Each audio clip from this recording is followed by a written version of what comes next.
Aqui em Caxias do Sul, nós temos um dia municipal para o vitivinicultor. Você que está nos assistindo, sabe o que faz um vitivinicultor? Para falar um pouquinho mais dessa atividade, tudo que ela envolve, nós estamos recebendo aqui no programa Entre Elas, duas rainhas de duas festas que enaltecem a uva. A rainha da 13ª Pena Vindima, Janaína Massaroto, também enóloga, e a rainha da Festa da Uva de 2010, a Tatiane Frisso, que também é a nossa vereadora. Meninas, primeiramente, muito obrigada por terem aceito nosso convite, por estarem com a gente. E, bom, a vitivinicultura é basicamente, né, a produção vinícola, é o que envolve a produção vinícola, desde o cultivo da uva até a transformação dela em vinho. E eu queria que vocês contassem um pouquinho para mim, para quem está nos assistindo, como que a vitivinicultura está presente na vida de vocês. Tati, vamos começar, tu que é da casa. Bom, então, obrigada, né, Cris? É sempre muito bom estar com vocês, né, falando sobre assuntos tão importantes da nossa cidade. E eu tenho, né, raízes no interior, sou da região de Forqueta, né, meus avós produziam uvas, então a gente carrega um pouquinho disso no nosso dia a dia, né, muito embora atualmente, né, meus pais, eles acabaram por não continuar, né, no campo. Meu pai foi um último filho a sair do campo, mas viu na cidade, né, uma oportunidade de crescimento e então acabou deixando o interior, né, um pouquinho para trás. Mas eu tenho tios que permanecem no campo, que tocam o negócio da família, né, então a gente vê o quanto é importante a gente manter, né, e Caxias do Sul é uma das cidades que tem maior produção de uvas e vinhos. Então a gente é muito conhecido nacionalmente pela qualidade dos produtos feitos aqui na nossa região. E eu tenho, né, além de ser rainha da Festa da Uva, em 2010 eu fui rainha da Festa do Vinho Novo, de Forqueta. De Forqueta, né? Então, que é outra festa que nós temos aqui na cidade, né? Exatamente, e que enaltece, né, a figura daquele produtor de uva, de vinho, seja a uva para ser consumida em natura, como suco, como vinho, né? A gente tem várias utilizações e inúmeros benefícios à saúde, né? Então, sempre tem essa história, né, na minha família que me orgulha muito. Eu acho que fazer parte da Festa da Uva, podendo levar um pouco da nossa identidade cultural, quem somos, o que fizemos para a nossa região, para todo o país, é algo sempre muito gratificante, né? Já se passaram quase 12 anos e ainda assim eu lembro de cada detalhe, do momento da escolha, de todo o pré-concurso, que é um aprendizado muito grande. A gente sempre fala, né, Cris, que estes concursos, eles não envolvem apenas a beleza, mas a desenvoltura da candidata, o conhecimento, a oratória. Então, uma série, né, de questões que são avaliadas e que envolve demais a nossa cidade, né? Eu lembro que quando eu era pequena e eu via as soberanas da Festa da Uva passando naquele carro, assim, eu imaginava, meu Deus, eu queria tanto conhecer elas, será que elas moram num castelo? Então, essas figuras, né, a rainha, as princesas, elas moram no imaginário infantil. Muito. Né? E eu me recordo muito que era uma situação que às vezes era um pouquinho chata no sentido de que a gente brincava com as crianças, né? Quando você crescer, você quer ser rainha ou princesa? E justamente por causa dos contos infantis, né, onde a rainha tem aquela figura da rainha má, as crianças pequenininhas, não, eu quero ser princesa, todas queriam ser princesas. Isso aí, ninguém quer ser rainha. Então, a gente aprende, vive muita coisa, e eu sempre digo assim, o que eu levo de mais importante de todo esse aprendizado que foi a Festa da Uva, sem dúvida, é o carinho das pessoas, assim, eu acho que é algo que marca a minha trajetória e que bom que eu tive essa oportunidade de devolver um pouco do carinho que eu tenho por essa cidade, por tudo que eu vivi e aprendi aqui, através da Festa da Uva. A Festa da Uva que evidencia a cultura italiana, o imigrante, né? Então, além da uva, também evidencia toda a história da cidade, né? Exatamente. Ela é uma história que se funde com nós, né? Porque quando a gente para e pensa o quanto deve ter sido dolorido para aqueles imigrantes italianos deixarem a sua pátria, né? A gente sabe que a Itália vivia um momento muito difícil, de muito desemprego, né? De fome, de miséria. E eles embarcam num navio, quase 40 dias, né? Atravessando o oceano para chegar em terras desconhecidas. E terras essas que foram vendidas como a terra da fartura, da cocanha, né? Que os salames estavam pendurados nas árvores, havia rios de vinho, né? Então, eles vêm, né, com essa propaganda, porque o governo brasileiro tinha a intenção de trazer imigrantes, né, para a região do Sul, Mas eles chegam aqui, Cris, e se deparam com uma realidade muito difícil, que é de você estar numa terra nova, né, com aquele desafio de construir a sua casa, estradas, então tudo isso eles não tinham nada de infraestrutura, né? Isso, e através da uva, exatamente, né? Eles foram transformando aquela realidade, né? Trocando conhecimentos, experiências, né? E assim foi se fazendo a história da nossa região. Isso, até a região que envolve também a cidade de Flores da Cunha, que a Jana foi a rainha da Fena Vindima, que é a festa de Flores da Cunha, né? Da colheita da uva. Isso mesmo. E aí tu pode contar um pouquinho de como foi, mas também tu também é enóloga, acho que uma coisa levou a outra, né? Isso aí. Obrigada, Cris. Obrigada pelo convite, por estar participando, falar um pouquinho sobre a enologia, sobre a vitivinicultura e sobre a minha vida.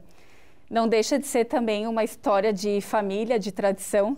Eu sou da 4ª geração que trabalha com uva e com vinho na minha família. Começou lá com os meus bisavós. O meu pai também, assim como eu, é enólogo. E eu acho que por essa convivência, por a gente ter as vinícolas ali, por eu estar envolvida no meio, acabou que eu escolhi como profissão seguir isso e ser enóloga. Então, em 2011, hoje exatamente fazem 9 anos que me tornei enóloga. Sou formada pelo Instituto Federal de Bento Gonçalves. Sou sommelier internacional também. Então, desses 9 anos, sempre trabalhei com uva e vinho, desde a colheita até a vinificação e também na área comercial, porque não adianta, a gente tem que plantar o vinho, fazer o vinho e vender o vinho. Então, assim, um trabalho que engloba tudo, 100%. Eu estou 24 horas em todos os setores. É que a vitivinicultura é a vinicultura e a viticultura junto, né? Que separados, Isso a aí. viticultura é só produção de uva e a vinicultura é só produção de vinho. Os dois juntos é desde do solo, de plantar a uva, de colher, de cultivar, colher e depois transformar em vinho, né? Então é até importante para o pessoal entender que tem os dois que dá para fazer separados, mas no teu caso é completo, então, desde a produção até a transformação em vinho. Isso aí. Eu, como enóloga, como a gente tem vinícola própria, produção própria, a gente precisa estar sempre em todos os setores. Então, é desde a escolha da matéria-prima, que é lá no vinhedo, até a elaboração do vinho e depois na comercialização.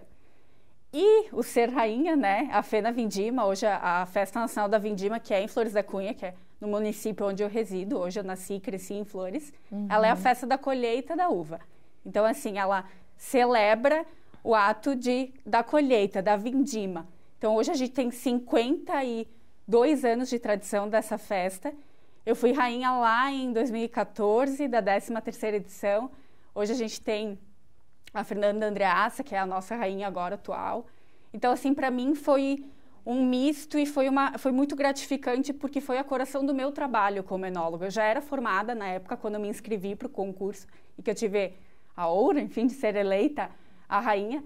Mas tudo aconteceu muito naturalmente, não era algo que, enfim, O teu sonho desde pequena. não era meu sonho desde pequena. Eu acredito que a minha profissão tenha me levado a isso, e principalmente o legado da minha família na história da viticultura de Flores da Cunha tenha feito com que eu seguisse esse caminho e conseguisse, enfim, ser eleita ali a rainha e participasse primeiramente do concurso, porque sempre tem um convite, né? Você primeiro é convidada para participar por uma entidade e depois você participa e acaba, claro, se envolvendo. E tem toda essa história da tradição que ela fica muito mais forte.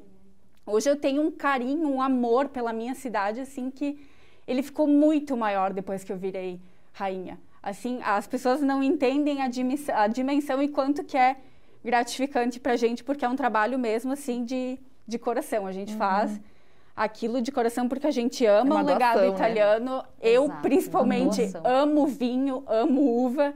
Então, estar representando a festa é realmente algo maravilhoso e muito gratificante. E nos conta, tem uma linha autoral de vinhos também, né? Pela tua vinícola. Sim.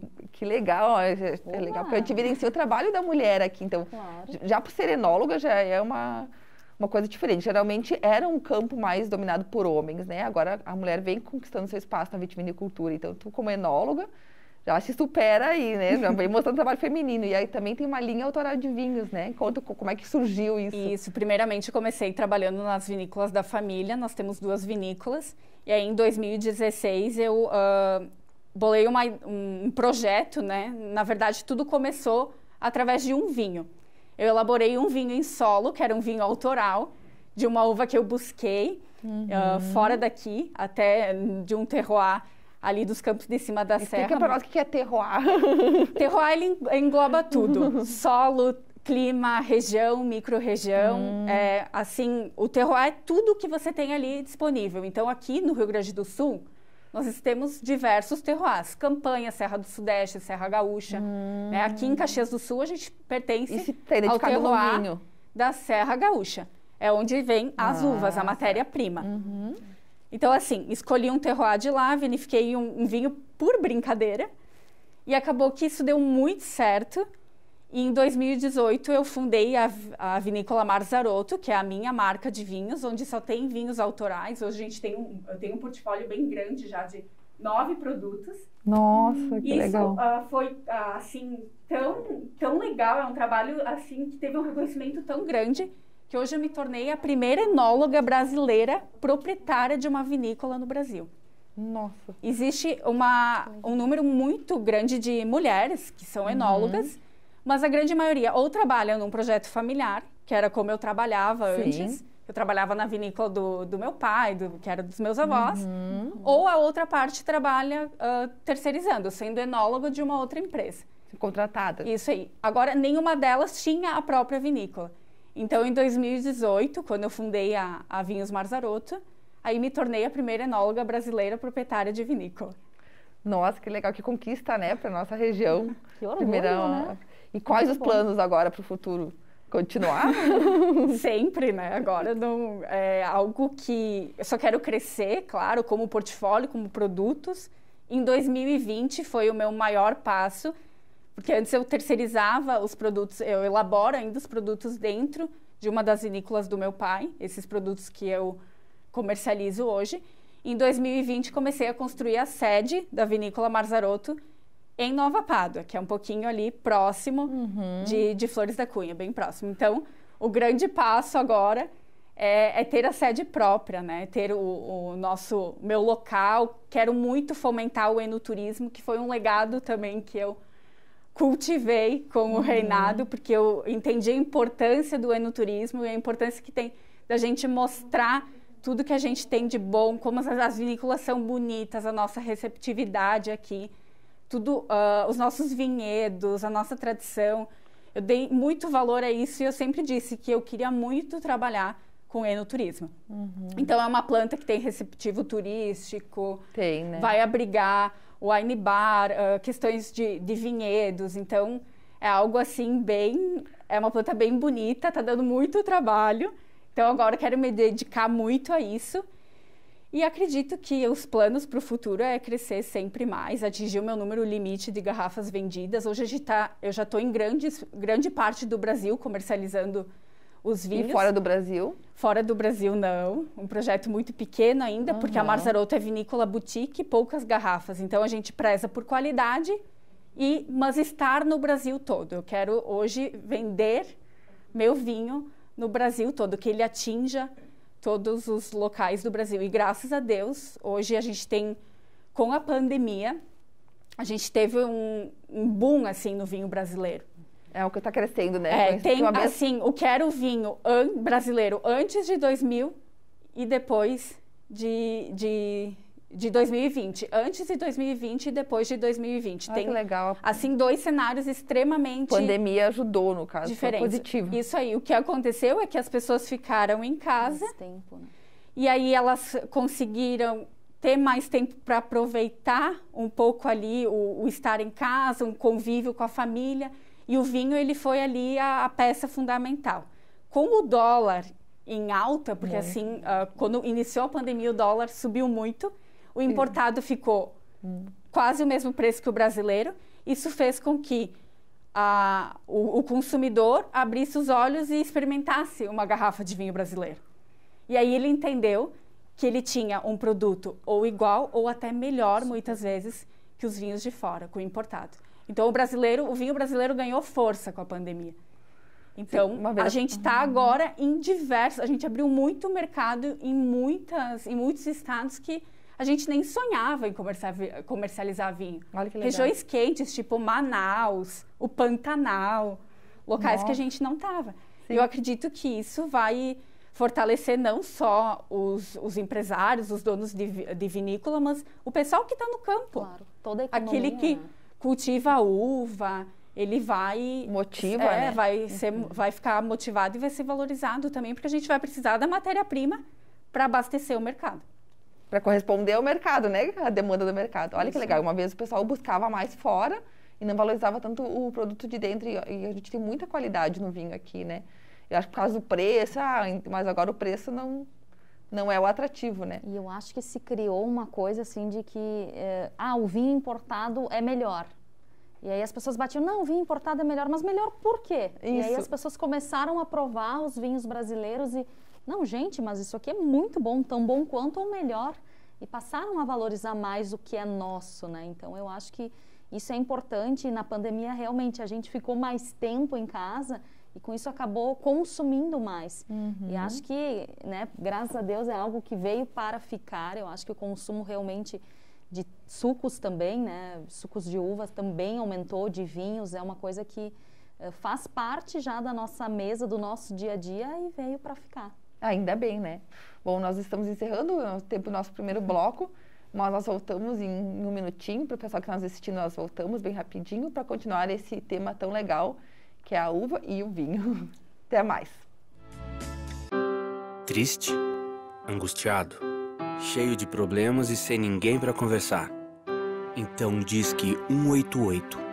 188 é o novo número de atendimento telefônico do CVV, Centro de Valorização da Vida. De orelhão, celular ou telefone fixo, a ligação é gratuita e funciona 24 horas todos os dias. Ligue 188 e receba apoio emocional.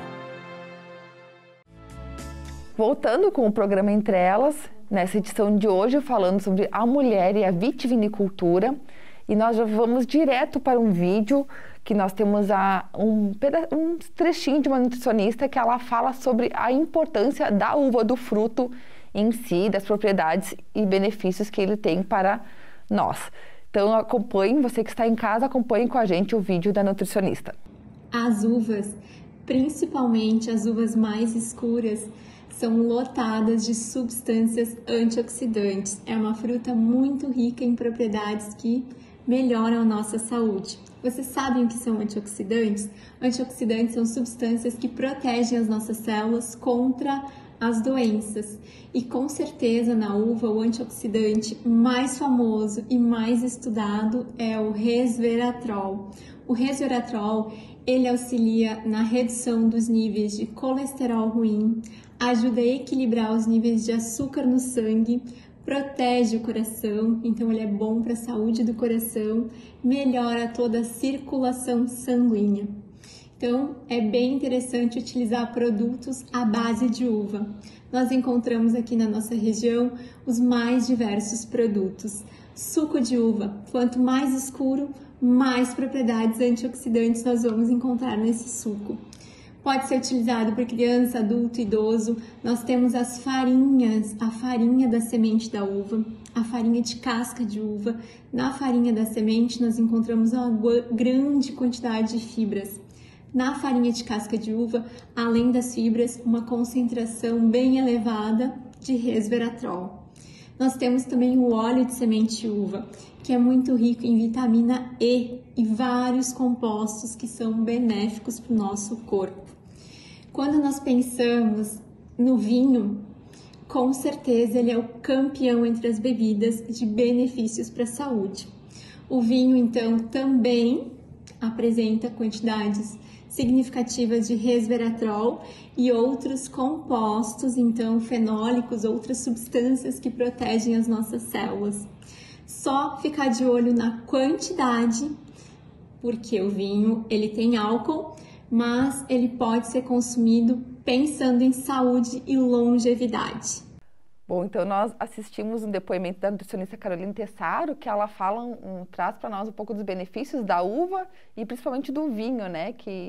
Dos benefícios que ele traz para nós mulheres, mas para as pessoas no geral. E a gente até comentava aqui, nós e as meninas antes do vídeo, dos cosméticos, né, Tati? A Tati também comentou. Então, quanto que é importante a gente ingerir, mas como ainda são tantos benefícios que ainda tem cremes e, enfim, cosméticos contra cosméticos no mercado da uva, né? Exatamente. É a indústria, né, utilizando um produto de boa qualidade, uma matéria-prima, para inúmeros benefícios, né? Então, além de ingerir a uva, tem linhas de cosméticos, né, com esfoliantes, creme hidratante, que são feitos à base, né, de uva. Então, inúmeros benefícios, né? Eu sempre digo que uva é algo muito bom, além de fazer parte, né, da nossa identidade cultural e histórica, também tem vários benefícios para a saúde. E a utilização da uva por completo, né? Porque às vezes a gente consome a uva e joga fora a semente, a casca, enfim, né? Ali ela fala até da farinha, da semente e da casca, né?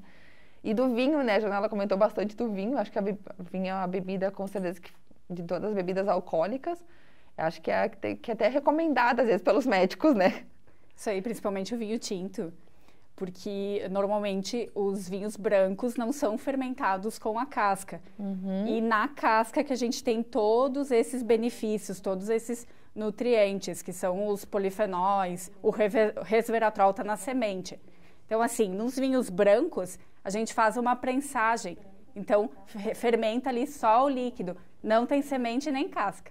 Por isso que nos vinhos tintos, como a gente faz o vinho com a semente e com a casca, aí sim ele retém, através da fermentação, todos esses benefícios. Por isso que o vinho tinto é aquele vinho que tem uma potência, uma carga ali de resveratrol muito grande.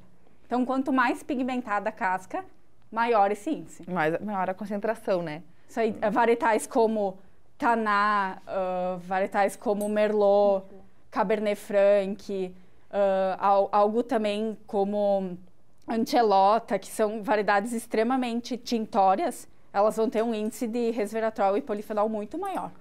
E geralmente a gente escuta falar assim, que o vinho tinto combina mais com o inverno e o branco combina mais com o verão, assim, porque o tinto acho que é mais encorpado, acho que por causa disso, né? Ele é mais, não sei explicar, mas acho que é mais mesmo isso. Eu forte, acredito que a ligação ela esteja até na questão da graduação alcoólica. Vinhos brancos, elas têm uma maior acidez e uma graduação alcoólica um pouco menor, justamente para sobressair com essa acidez no vinho. Então, os brancos são mais leves, mais frescos, combinam mais com o verão. E os tintos, normalmente eles têm uma graduação alcoólica mais alta, 12, 13, 14, eles têm, por serem vinificados com a casca, um pouco mais de corpo em boca, eles são mais pesados, então eles combinam um pouco mais, eles são mais alcoólicos, então eles combinam mais com o inverno, porque o álcool esquenta o corpo. Então dá aquela sensação de você de esquentar o corpo, e daí fica mais aconchegante beber o vinho tinto no inverno, quando é um pouquinho mais frio. Mas eu sou bem contra as regras de harmonização, porque eu acredito que a gente precisa, o vinho ele precisa ir de encontro com as pessoas. Se a gente colocar muita regra de harmonização, bebe no inverno, não bebe no inverno, a gente afasta o consumidor. Isso não pode acontecer. A gente tem que aproximar o consumidor do produto. Então, hoje caiu muito assim por solo essas regras, essas peculiaridades. Você bebe vinho na taça que você achar melhor, na temperatura que você achar melhor, com o prato que você achar melhor. Você só tem que experimentar. Sim. E beber vinho. Essa cada um escolhe conforme o seu gosto. Isso aí, ao seu gosto. E até, Cris, uma coisa bem interessante, né? Eu fiquei um tempo fora do país e na Austrália, eu fiquei na cidade de Melbourne, e lá eles comercializavam vinho nessas garrafinhas como se fosse de cerveja, de alumínio mesmo. Então, era um produto que as pessoas consumiam no dia a dia. Você não precisava comprar uma garrafa de vinho para, né, que tem um volume. Não, você ia lá, comprava, né, na loja de bebidas, você comprava a sua latinha de vinho, vamos dizer, escolhia lá e já saía tomando. Então, a gente vê que lá é muito mais comum, assim, as pessoas bebem muito mais do que nós aqui, talvez. Então, a forma como se apresenta o produto também é uma coisa que ela é interessante, né? Porque quando você pensa numa garrafa de vinho, você já pensa num jantar, em convidar uma pessoa. Agora, quando você tem como se fosse uma cerveja, no mesmo recipiente o vinho, você pega o vinho e vai e sai tomando. Porque hoje é algo bem... o vinho em caixinha também tem encontro no mercado, né? E até, Jana, deixa eu te pedir uma coisa, assim, quando abrimos uma garrafa de vinho e não consumimos toda, guardamos na geladeira, como é que faz? Eu tenho essa dúvida, vou aproveitar e perguntar, né? Verdade. O vinho, depois de aberto, ele tem um tempo que ele... Porque quando a gente tem o contato do produto com o oxigênio, a gente tem um processo que se chama oxidação. Então, há uma alteração de qualidade organoléptica do produto, sim. Então, assim, a gente aconselha que o vinho fique na geladeira, porque a baixa temperatura ele fica mais conservado durante 7, 10 dias. Não mais do que isso. Mas hoje, em casas de produtos, de casas que vendem vinho, especializadas na venda de vinhos, eles têm uma série de acessórios que ajudam a retirar esse oxigênio da garrafa e conservar mais o produto. Então, eu sempre digo, procure essas lojas especializadas, fale com o vendedor, com o sommelier, ele vai orientar vocês. Então, abriu a garrafa, sobrou um pouquinho, tira o oxigênio, tampa ela direitinho, pode ser com a rolha. E pode segurar ela até 10 dias na geladeira, ela não vai alterar, não vai ter alteração. Ótimo. Então, sempre melhor deixar ali, tanto se for tinto ou branco, deixar na geladeira. O tinto não é legal beber ele muito gelado. Então, antes de você beber, você tira da geladeira, deixa esquentar um pouquinho e depois consome normalmente. E as espumantes, né? Vamos só falar um pouquinho das espumantes aqui, porque o tema maior é o vinho, mas as espumantes também fazem um pouco parte desse universo, né? Verdade. Hoje, no Brasil, a gente é muito reconhecido pelas nossas espumantes. Acredito por a gente ter um terroir muito bom para a produção de uvas brancas. Nós temos um solo onde que a gente vai ter lá no resultado final uma matéria-prima com muita acidez, num tempo de maturação que a gente não pega, às vezes, chuvas intensas. Então, a branca, ela não precisa de uma maturação extremamente completa, né? A gente até colhe essas uvas um pouco mais verdes para elaborar espumante. E aqui no Brasil, por a gente ser muito tropical, aqui na Serra Gaúcha também, por ser um pouquinho mais quente nessa época e ter um pouquinho mais de umidade, a gente consegue uma acidez muito interessante para a elaboração desses produtos. Então, por isso que as vinícolas, elas têm investido sim na elaboração de espumantes, tanto no método tradicional, que é o charmat, que é aquele feito em autoclave, quanto o método tradicional, que é aquele feito na garrafa, né? Fermentação na garrafa. Então, a gente está trabalhando com ambos produtos, né? Ambos processos de fabricação, e a gente está tendo esse reconhecimento agora internacionalmente quando a gente coloca eles em concursos fora aqui do Brasil. Então, tem várias vinícolas cooperativas que têm colocado seus produtos em concursos da França. Hoje a gente tem como referência em espumantes a França, né, porque eles têm uma tradição milenar, eles estão anos à frente da gente, e a gente está de igual para igual e até superior, sendo muito melhor avaliado que espumantes franceses. Nossa, olha. E isso para a gente, assim, é muito positivo e ajuda muito na comercialização. Porque o consumidor, ele tem provado, os nossos espumantes têm aprovado a qualidade do espumante brasileiro. E em número de vendas, a gente sempre cresce todo ano um pouquinho. Agora, claro, não com a pandemia, o número baixo que a gente tem de eventos, não tem mais eventos, tem comprometido um pouco esses números. Com certeza é inevitável, né? Porque o espumante, ele está muito ligado à celebração. É verdade. Então, teve essa 2020, 2021, teve essa queda na comercialização devido às festas. Então, tem crescido cada vez mais, está muito grande e, assim, é um produto de muita qualidade. Porque a gente tem um equilíbrio açúcar e acidez nos espumantes que a gente não encontra em nenhum produto fora do Brasil. É muito difícil encontrar.